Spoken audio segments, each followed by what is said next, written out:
টসের যে বিষয়টা ছিল, টস হারার পরেও কঠিন সিচুয়েশনেও যে ভালো ব্যাটিং করে দলকে ভালো অবস্থানে নিয়ে যাওয়া যায়, আমাদের একটাই চিন্তা ছিল যে কিভাবে এই দুইটা ম্যাচ আমরা জিততে পারি। কঠিন সময়ে ব্যাটসম্যানরা ভালো রান দিয়েছে বোর্ডে দুই টেস্ট ম্যাচেই, কারণ ব্যাটিং ফার্স্ট অনেক চ্যালেঞ্জ ছিল। মানে টেস্ট ম্যাচ জিততে হলে আপনার 5টা বলার লাগবে, এটা আমি বিশ্বাস করি। 20 উইকেট নিতে হলে আপনার বোলিং অপশন থাকতেই হবে। সো ওই চ্যালেঞ্জটা আমরা নিয়েছি। 5টা বোলার, 6টা জেনুইন ব্যাটসম্যান, সাথে একটা অলরাউন্ডার।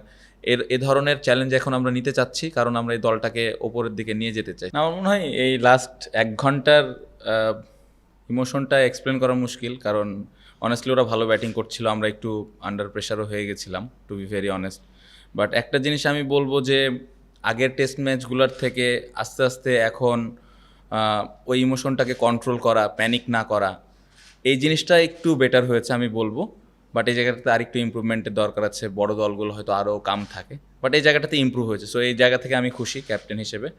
আর ওভারঅল হ্যাঁ, 10 দিনের একটা টেস্ট ম্যাচ খেলতে পেরেছি দুইটা, এটা অবশ্যই একটা প্রাউডের ব্যাপার, কারণ নর্মালি আমরা এইভাবে আসলে 5 দিন করে ক্রিকেট খুব একটা খেলিনি অতীতে। সো এটা একটা ভালো ইমপ্রুভমেন্টের জায়গা। পুরা টিম হিসেবে খেলতে পেরেছি, প্রত্যেকটা প্লেয়ার যেভাবে হার্ডওয়ার্ক করেছে, ব্যাটসম্যান, বোলার, যারা ম্যাচ খেলার সুযোগ পায়নি, কোচিং স্টাফ, টিমে যারা হেল্প করার জন্য থাকেন, সবার আমার মনে হয় কন্ট্রিবিউশন ছিল, এবং সবাই চাচ্ছিল যে আরেকবার আমরা এরকম একটা ভালো রেজাল্ট করতে পারি কিনা। সো ওভারঅল আমি অ্যাজ এ ক্যাপ্টেন খুবই প্রাউড ফিল করছি প্রত্যেকটা প্লেয়ারের এই ওয়ার্ক এথিকটা দেখে। অবশ্যই প্রত্যেকটা টেস্ট ম্যাচই দেখেন জিততে পারলে ভাল লাগে, তার মধ্যে যদি এরকম ডমিনেট করে এরকম কোয়ালিটি একটা টিমের এগেনস্টে যদি জিততে পারো, অবশ্যই এটা প্রাউডের ব্যাপার। এটার পেছনে অনেক পরিশ্রম ছিল প্রত্যেকটা প্লেয়ার। আমি যেটা বললাম যে সবাই প্রিপারেশান নিয়েছে, কষ্ট করেছে, এবং মাঠে গিয়ে টিমের জন্য খেলার চেষ্টা করেছে। কিছু প্লেয়ার ফেল করেছে, কিছু প্লেয়ার টিমের জন্য করতে পেরেছে। বাট আমাদের একটাই চিন্তা ছিল যে কিভাবে এই দুইটা ম্যাচ আমরা জিততে পারি। সো ওই জায়গাটা থেকে আমি বলবো যে সবার ওই কষ্টটা বিফলে যায়নি। এখান থেকে আমাদের সামনের দিকে আরও এগিয়ে যেতে হবে, এবং আমি মনে করি যে আরও কিছু কিছু জায়গা আছে, যদি আমরা ফাইন টিউনিং করে ইমপ্রুভ করতে পারি, তাহলে এই টিমটা আরেকটু বেটার অবস্থানে যাবে। না, ওইরকম তো বুঝি না, কারণ আমরা মাঠে আমাদের কাজ নিয়ে ব্যস্ত থাকি। বাট গ্যালারিতে যে কয়েকজন দর্শকই ছিল, তারা যেভাবে সাপোর্ট করেছে, এটা অবশ্যই তাদেরকে ধন্যবাদ যে তারা টেস্ট ম্যাচে সেভাবে সাপোর্ট করেছে। এবং একটা সময় আজকে দেখছিলাম যে যখন উইকেট পড়ছিল না, গ্যালারি থেকে ওই সাপোর্টটা আমরা পাচ্ছিলাম, যে কয়জন মানুষই ছিল। সো এটা একটা নতুন জিনিস। আমি বলবো যে টেস্ট ক্রিকেটে দর্শকরা কম বেশি যাই আসছে, তারা ওই খেলার মোমেন্টামটা বুঝতে পেরে আমাদেরকে ওই সাপোর্টটা দিয়েছে। সো তাদেরকে একটা থ্যাঙ্কস দেওয়া, তারা একটা থ্যাঙ্কস প্রাপ্য এখন পর্যন্ত। বাট আমি মনে করি যে সামনে আরও অনেক টেস্ট ম্যাচ বাংলাদেশ খেলবে, ওইখানে আরও ভালো ভালো অ্যাচিভমেন্ট হবে, এটাই আশা থাকবে। ওভারঅল আমি বলবো যে এই 4টা ম্যাচ অনেক স্পেশাল। আমরা অনেক ভালো ক্রিকেট খেলেছি। বাট আমি বলবো, যেটা সবসময় আমি বলি, যে আমাদের টেস্ট টিমটা আস্তে আস্তে বিল্ড করতে হবে। আরও অনেক জায়গা আছে ইমপ্রুভমেন্টের, ওই জায়গাগুলো ঠিকঠাক করতে হবে। সো ওই জায়গাগুলো ঠিকঠাক করে যখন আমরা দেশে এবং দেশের বাইরে কনসিস্টেন্টলি ভালো খেলবো, তখন আমি বলবো যে না, আমাদের টিমটা আগের থেকে ভালো অবস্থানে যাচ্ছে। আমি বলবো না একদম ওই জায়গাটাতে আমরা পুরোপুরিভাবে পৌঁছাই গেছি, বাট একটা জিনিস দেখেন, আপনার হাতে যখন কোয়ালিটি বোলিং অ্যাটাক থাকবে, ওই টাফ টাইমটা আমরাও এখন দিতে পারি বা দিতে পারছি আস্তে আস্তে। সো ওই জায়গাটা থেকে এই ব্যাটেলগুলো যখন হয়, তখন আমি বলবো যে একটু আমরা আগাই থাকি, কারণ আমাদের হাতে ওই ধরনের অস্ত্র আছে। আমরা বোলিং বা ফিল্ড প্লেসমেন্ট করে ওই অ্যাটাকটা ওদেরকে করতে পারি। পাশাপাশি যে বিষয়টা আপনি মেনশন করলেন, টেস্ট ক্রিকেটে এই জিনিসগুলো হয়, এটাই আসলে সৌন্দর্য। সো ওই জায়গাটাতে, ওই মোমেন্টগুলোতে যারা মেন্টালি জিতবে, আমার মনে হয় বোলিং ব্যাটিংয়েও তখন বাড়তি একটা সুবিধা বোলাররা পায়। সো এটা ভালো লেগেছে অ্যাজ এ ক্যাপ্টেন, যখন দেখি যে মাঠে ওই টাফ টাইমটাও আমরা দিতে পারছি, এটা অবশ্যই একটা ভালো লাগার বিষয়। আমরা সবসময় ড্রেসিং রুমে আলাপ করতাম যে ক্রাঞ্চ মোমেন্টে বা টাফ টাইমে কীভাবে আমরা একটা দল হিসেবে দলকে একটা ভালো অবস্থানে নিয়ে যেতে পারি। এই টেস্টে আমি বলবো যে টসে হারার পর এরকম কঠিন সময়ে ব্যাটসম্যানরা ভালো রান দিয়েছে বোর্ডে দুই টেস্ট ম্যাচেই, কারণ ব্যাটিং ফার্স্ট অনেক চ্যালেঞ্জ ছিল, আর তাদের ভালো পেস বোলারও ছিল। সো আমি বলবো যে এটা হিউজ ইমপ্রুভমেন্ট। পাশাপাশি ফার্স্ট টেস্টের ডিক্লিয়ারেশনটা একটা অনেক বড় ব্যাপার ছিল, এবং নতুন একটা জিনিস ছিল বাংলাদেশের ক্রিকেটে। সো এই দুইটা জিনিস আমি বলবো যে ভবিষ্যতে আমাদেরকে আরও কনফিডেন্স দিবে, এবং ওই বিশ্বাসটা জোগাতে সাহায্য করবে যে না, যে কোনো সিচুয়েশনে, যে কোনো কন্ডিশন থেকে আমরা দলকে ভালো অবস্থানে নিয়ে যেতে পারি। আগাচ্ছে আস্তে আস্তে, লাস্ট 2-3 বছর ধরে আমি বলবো যে ইমপ্রুভ হচ্ছে, আগাচ্ছে। বাট স্টিল, যেটা আমি বারবারই বলি, যে আরও উন্নতির জায়গা আছে। বাট হ্যাঁ, ওভারঅল আমি বলবো যে খুব ভালো অবস্থানে আছি আমরা, এবং খুব সুন্দরভাবে সামনের দিকে যাচ্ছি। ইম্পর্ট্যান্ট এটা আমরা কিভাবে ধরে রাখি, ইম্পর্ট্যান্ট কিভাবে আমরা এই সময়গুলো তে আরেকটু বেটার ক্রিকেট খেলতে পারি। ইম্পর্টেন্ট আমরা যখন আরও চ্যালেঞ্জের মুখে পড়বো, স্পেশালি সাউথ আফ্রিকা অস্ট্রেলিয়ার সাথে আমাদের খেলা আছে, ওই জায়গায় আমরা কত কম্পিটিটিভ ক্রিকেট খেলতে পারতেছি, এই জায়গাগুলো ইম্পর্টেন্ট। খেলা হারা জিতা এগুলো থাকবেই, বাট 5 দিন কষ্ট করে খেলা, ওই টিমরে টাফ টাইম দেওয়া, এই জিনিসগুলো আমি ক্যাপ্টেন হিসেবে চিন্তা করি যে কিভাবে এই ইমপ্রুভমেন্টটা হয়। ইমপ্রুভমেন্টের জায়গা যদি বলেন, আপনি দেখেন বোলারদেরকে নিয়ে অনেক ভালো কথা হচ্ছে, স্পেশালি পেস বোলাররা দারুণ বোলিং করেছে। স্পিনাররা তো আমাদের সবসময় বল করে, কিন্তু তারপরেও যদি আপনি খুব কাছ থেকে দেখেন, আমরা নতুন বলে আরেকটু বেটার বোলিং করতে পারি, আমরা অনেক রান লিক করে ফেলি sometimes, most of the time. So এই জায়গাটাতে যদি আমরা আরেকটু শুরু থেকেই অপোনেন্টকে আরেকটু টাফ টাইম দিতে পারি, তাহলে টিমের জন্য ভালো হবে। আমার মনে হয় টপ অর্ডারদের অনেক চ্যালেঞ্জ, লাল বলে কঠিন চ্যালেঞ্জের কন্ডিশনে ব্যাটিং করাটা অনেক চ্যালেঞ্জ এই জায়গাটাতে। তারপরেও আমি বলবো যে যদি একটু বড় পার্টনারশিপ আমরা দিতে পারি, এখান থেকে একটা বড় রান যদি ইন্ডিভিজুয়াল কোনো ব্যাটসম্যান করতে পারে টপ অর্ডারদের মধ্যে, তাহলে এই দুইটা জায়গায় যদি আমরা আরেকটু ঠিক করতে পারি, তাহলে টিমটা আরও বেটার অবস্থানে থাকবে। এরপরে জিম্বাবুয়ের সাথে একটা টেস্ট, তারপরে অস্ট্রেলিয়া। আমার মনে হয় যে চ্যালেঞ্জটা অনেক কঠিন থাকবে। একটু আগে যেটা বললাম যে আমরা যেই টিমের সাথেই খেলি 4 দিন 5 দিন একটা টাফ টাইম যেন আমরা দিতে পারি, ওই কঠিন সময়টা যেন দিতে পারি, তাহলে আমার মনে হয় ইমপ্রুভটা হবে। আমার মনে হয় ফার্স্ট টেস্টের ডিক্লারেশন এটা একটা অনেক বড় জিনিস ছিল। আমার কাছে মনে হয়েছে ওই সময় আমরা ওই ডিসিশনটা নিয়েছিলাম, এটা ভবিষ্যতে আমাদেরকে খুব আমি বলবো যে হেল্প করবে। এবং টসের যে বিষয়টা ছিল, টস হারার পরেও কঠিন সিচুয়েশনেও যে ভালো ব্যাটিং করে দলকে ভালো অবস্থানে নিয়ে যাওয়া যায়, এই দুইটা জিনিস আমার মনে হয় যে আমাদেরকে সামনে অনেক হেল্প করবে। না, তার নতুন বল আসার আগে দেখবেন যে আমি খুব ইন আউট ফিল্ড প্লেসমেন্ট করেছিলাম, কারণ বলের কন্ডিশনটা খুবই খারাপ ছিল এবং ওরা ভালো ব্যাটিংও করছিল, ওরকম হেল্প আমরা আসলে পাচ্ছিলাম না। সো আমরা অপেক্ষা করছিলাম যে এই সময়টাতে রানটা যেন বেশি না হয়।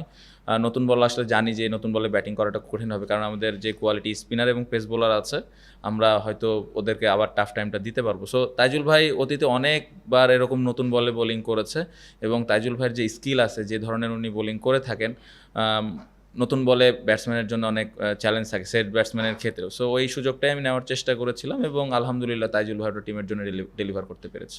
আউটস্ট্যান্ডিং। আমার মনে হয় এটা নিয়ে সবসময় আমরা অনেক বেশি স্ট্রাগল করেছি একটা সময়, বাট এই সিরিজে আমি বলবো তাইজুল ভাই, শরীফুল, তাসকিন ভাই, ইভেন রানা 27 বল খেলেছে প্রথম টেস্টে একটা ইনিংসে। সো হিউজ ইমপ্রুভমেন্ট, এবং আমি বলবো যে এই জায়গাটাতে তাদের যে ব্যাটিংয়ের অ্যাবিলিটি আছে, তারা যদি এই জায়গাটাতে কষ্ট করতে থাকে, আরও দলকে ভালো একটা অবস্থান দিতে পারবে। এনজয় করছি, অবশ্যই এনজয় করছি। এই প্লেয়ারগুলোর সাথে অনেক লম্বা সময় ধরে একসাথে আছি, খেলি, ডোমেস্টিকে খেলা হয়, বিপিএল, বিসিএল, এনসিএল, অনেক জায়গাতেই খেলা হয়, একজন আরেকজনের চিন্তা ভাবনা সম্পর্কে জানি। সো কাকে কোন সময় ইউটিলাইজ করলে টিমের বেনিফিট হবে, ওই সম্পর্কে একটা ভালো ধারণা আছে। পাশাপাশি টিমের তো একটা প্ল্যান থাকে কখন কে বল করবে। সো এই বিষয়গুলো নিয়ে আমি খুবই ক্লিয়ার থাকি, এবং আমি চেষ্টা করি যে ওই অনুযায়ী ইউটিলাইজ করার। বাট কাজটা আসলে বোলাররাই করে, আমি জাস্ট বলটা হাতে তুলে দিই। ক্রেডিটটা আমার মনে হয় বোলারদেরই। অবশ্যই আমার মনে হয় দুইটা জিনিস, এখানে উইকেটটা পরিবর্তনের কারণে পেস বোলারদেরকে আমরা নিতে পারছি, এবং তাদের যে কোয়ালিটিটা আছে পেস বোলারদের, এই কোয়ালিটি থাকলে অবশ্যই এ ধরনের উইকেটে আমরা খেলতে পারি। স্পিনারদের আমি একদমই অবহেলা করতে চাই না, কারণ আমি একটু আগে যেটা বললাম যে নতুন বলে স্টিল আমরা হয়তো কিছু রান লিক করে ফেলি, বাট এগেন আপনি দেখবেন স্পিনাররা এই ভালো উইকেটের মধ্যে এসে ওই রানটা কন্টেন্ট করা, উইকেটটা নেওয়া, মিরাজের ফার্স্ট টেস্টের 5 উইকেট, দেন তাইজুল ভাইয়ের এই ম্যাচে রান এক পাশ থেকে কন্টেন্ট করা খুব ইম্পর্টেন্ট ছিল। সো ওভারঅল আমি বলবো যে পেস বোলাররা নতুন বলে ভালো বল করছে বা মিডল ওভারে ভালো বল করছে, স্পিনাররা হেল্প করছে এরকম কন্ডিশনে। ফিউচারে দেখা যাবে কোনো দিন হয়তো আমরা স্পিন উইকেট আবার খেলবো অপোনেন্টের স্ট্রেংথ অনুযায়ী, তখন আবার হয়তো পেস বোলাররা এই দায়িত্বটা নেবে যে এক সাইড থেকে আমি কীভাবে রান কন্টেন্ট করবো। সো আমার মনে হয় খুব ভালো কম্বিনেশনের দিক দিয়ে আমরা যাচ্ছি, এবং ভবিষ্যতে আপনি যেটা বলেন অস্ট্রেলিয়া, সাউথ আফ্রিকাতে যখন আমরা খেলবো ইউনিভার্নো, ওখানে আমরা 4 পেস বোলারও খেলাতে পারি। এটার জন্য ইম্পর্টেন্ট আমাদের টেল এন্ডারে যারা ব্যাটিং করে এবং আমরা যারা টপ অর্ডারে ব্যাটিং করি, তারা কত বড় রান করতে পারি ইন্ডিভিজুয়ালি। আচ্ছা, বোলার, হ্যাঁ, আপনি যখন আপনার কাছে যখন 5টা বোলার থাকবে, তখন তো অপশন থাকেই। একটা জিনিস টেস্ট ম্যাচ জিততে হলে আপনার 5টা বোলার লাগবে, এটা আমি বিশ্বাস করি। 20 উইকেট নিতে হলে আপনার বোলিং অপশন থাকতেই হবে। সো ওই চ্যালেঞ্জটা আমরা নিয়েছি। অতীতে এরকম খুব একটা সাহস আমরা করতাম না। এটার পেছনে আমি বলবো ব্যাটসম্যানদের একটা বড় ক্রেডিট আছে। ব্যাটসম্যানরা লম্বা রান করছে, বড় রান করছে। আমরা এই সিরিজ শুরু হওয়ার আগে একটা কথা বলেছিলাম যে ফার্স্ট ইনিংসের ব্যাটিংটা খুব ইম্পর্টেন্ট। বোর্ডে যখন 350, 400, 450 রান থাকবে, তখন ওই বোলারদের ওই কুশনটা থাকে যে তারা মন খুলে বল করবে। সো 5টা বোলার, 6টা জেনুইন ব্যাটসম্যান, সাথে একটা অলরাউন্ডার, এ ধরনের চ্যালেঞ্জ এখন আমরা নিতে চাচ্ছি, কারণ আমরা এই দলটাকে ওপরের দিকে নিয়ে যেতে চাই। সো ব্যাটসম্যানরা ওই রেসপন্সিবিলিটিস নেওয়ার কারণে বোলারদেরকে ওই কুশনটা আমরা দিতে পারতেছি। মেসেজ আসলে সিচুয়েশনটা যেরকম ছিল, আমরা আসলে রানটা কত হলে আমরা একটা ভালো পজিশনে যেতে পারি, আমরা আসলে ওখানে senior player, one of the most senior player batting করতেছিলেন মুশফিক ভাই, উনি কি চিন্তা করতেছেন, এই বিষয়টাগুলো নিয়ে আমরা কমিউনিকেট করতেছিলাম, যেটা আসলে আমাদের টিমের জন্য ভালো হয়। আজকের না, অবশ্যই আমার মনে হয় যে আমি মানে খুবই লাকি যে মুশফিক ভাই মাঠে আছেন। অবশ্যই এখানে আরও লিটন আছে, মিরাজ আছে, মমিনুল ভাই আছে, বাট এইরকম কঠিন সময়ে আমি একটু ডিসকাস করতে পছন্দ করি। এবং সব থেকে ভালো লাগার বিষয় হলো যে 4-5টা নাম আমি বললাম, সবাই খুব নিজে থেকে এসে ওই ফিডব্যাকগুলো দেয় আসলে টিমের জন্য করলে কি ভালো হবে, কারণ আমি খুবই ওপেন, আমি শুনতে পছন্দ করি, কারণ এই টিমে যেই 15-20 জন যারাই খেলে এই সেট আপের মধ্যে সবাই টিমের কথা চিন্তা করে, সবাই খুবই ভালো, টিমের জন্য যেটা বেটার হয় ওই ডিসিশনগুলো দেওয়ার চেষ্টা করে। সো আমি এদিক থেকে বলবো খুবই লাকি যে মুশফিক ভাই, লিটন, মমিনুল ভাই, মিরাজ সবাই আমাকে ওই হেল্পটা করেন এরকম। আর স্পেশালি এরকম কঠিন সময়ে ডিসিশন নিতে অনেক সময় কঠিন হয়, তো আশেপাশে থেকে এরকম হেল্প পেলে তো অবশ্যই এটা বাড়তি একটা পাওয়া। আলোচনা কিভাবে আমরা উইকেটগুলো নিতে পারি রান না দিয়ে, ওইটা নিয়ে আমরা আলাপ করছিলাম, এবং যেটা আমি একটু আগে বললাম যে প্যানিক না করা, কাম থাকা, আমরা যারা ফিল্ডিং করতেছি অপরচুনিটিগুলো গ্র্যাব করা এবং বোলারদেরকে হেল্প করা, এই বিষয়গুলো নিয়ে বেশি আলাপ হচ্ছিল। যে প্রথম দিনের কোশ্চেনটা কেউ করবে, আমার মনে হয় লিটন আউটস্ট্যান্ডিং, মানে এটা আসলে টিমের জন্য খেলা আসলে যাকে বলে, আমি বলবো যে ওর ওয়ান অফ দ্য বেস্ট 100 আমি মনে করি।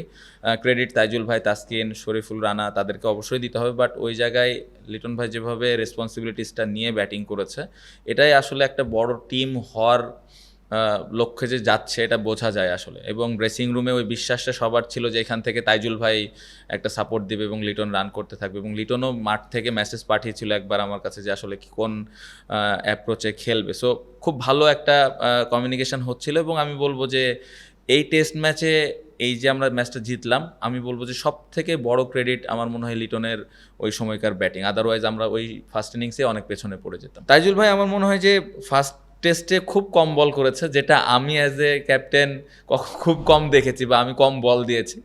মিরাজ দারুণ বল করেছে, পেস বোলারও ভালো বল করেছিল, বাট এই টেস্টে যখন আবার রেসপন্সিবিলিটিসটা তার ঘাড়ে এসে পড়েছে, ঠিকভাবে পালন করেছে, এবং যেটা সবসময় উনি করে। আর আমি ক্যাপ্টেন হিসেবে সবসময় একটু বেশিই আশা করি তাইজুল ভাইয়ের কাছ থেকে। সামটাইমস একটু মাঠের মধ্যে একটু হয়তো এদিক ওদিক হয়ে যায়, লম্বা সময় ধরে বল করে, বাট তারপরেও ওই প্রেশারটা আমরাই দিই, সবাই মিলে দিই তাইজুল ভাইয়ের, যে না আরও ভালো বল করতে হবে। সো উনি এত বছর ধরে ডেলিভার করতেছেন, ভবিষ্যতে আরও করবেন, এবং এটা দেখতে ভালো লাগে। আমরা টেস্ট ম্যাচ খেলতে চাই আসলে, আমরা প্রত্যেকটা দলের সাথে খেলতে চাই। আমার মনে হয় যে এখন অস্ট্রেলিয়া, ইংল্যান্ড, ইন্ডিয়া এই টিমগুলোর সাথেও আমরা বেশি বেশি টেস্ট খেলতে চাই, হোম অ্যান্ড অ্যাওয়ে বোথ। কারণ আমি যেটা বললাম যে আমরা যখন ম্যাচ খেলার সুযোগ পাবো, ওই নতুন এক্সপিরিয়েন্সগুলো আমাদের যখন হবে, তখনই টিম আস্তে আস্তে বিল্ড করবে। আদারওয়াইজ একই দলের সাথে বারবার খেলা, একই কন্ডিশনে খেলা, এটাতে আসলে টিম বিল্ড করাটা কঠিন। সো আশা তো থাকবে যে আইসিসি আমাদের বেশি বেশি সব দলের সাথে টেস্ট ম্যাচ দিবেন। এখন আমরা বেশি ম্যাচ খেলার সুযোগ পাচ্ছি, এটা একটা পজিটিভ দিক, বাট অস্ট্রেলিয়া, ইংল্যান্ড, ইন্ডিয়া ওনাদের সাথেও যদি আমরা আরও বেশি ম্যাচ খেলতে পারি, অবশ্যই এটা আরও ভালো হবে আমাদের দলের জন্য। এই জন্য 2টা টেস্ট ম্যাচ জিততে পারলাম আলহামদুলিল্লাহ।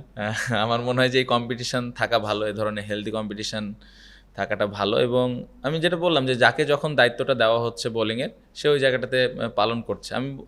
আমার দেখতে ভালো লাগে যে টিম যখন বিপদে পড়ছে, তখন একজন এসে বল হাতে নিয়ে টিমের জন্যে উইকেট নিচ্ছে, টিমের জন্য রান কম দিচ্ছে। এই রেসপন্সিবিলিটিসটা দেখে আমার মনে হয় ভালো লাগছে যে আসলে সবাই সবার জায়গা থেকে বুঝতেছে আসলে খেলাটার গুরুত্বটা কতটুকু। সো আশা করব যে অনেক বেশি এক্সাইটেড আমরা না হয়ে যাই, আবার সামনের টেস্ট আসার আগে সুন্দরভাবে প্রিপারেশান নিই, যেই ভুলগুলো ছিল ওইগুলো ঠিক করে, এবং এই হেলদি কম্পিটিশনটা যেন আমাদের চলতেই থাকে। এতটুকু বলতে পারি, অন্যভাবে ব্যাখ্যা করার কিছু নয়, ওখানে নেগেটিভ কোনো কিছুই ছিল না, একদমই নেগেটিভ কিছু ছিল না। বাট এই জিনিসটা আমি না বলি, বাট একদমই নাথিং সিরিয়াস, যে না মানে একদম সিরিয়াস কোনো বিষয় না, এটা একটা খুবই ফানি একটা বিষয় ছিল, এতটুকু আমি বলতে পারি কেন উনি এটা করেছেন। But nothing serious, nothing to worry.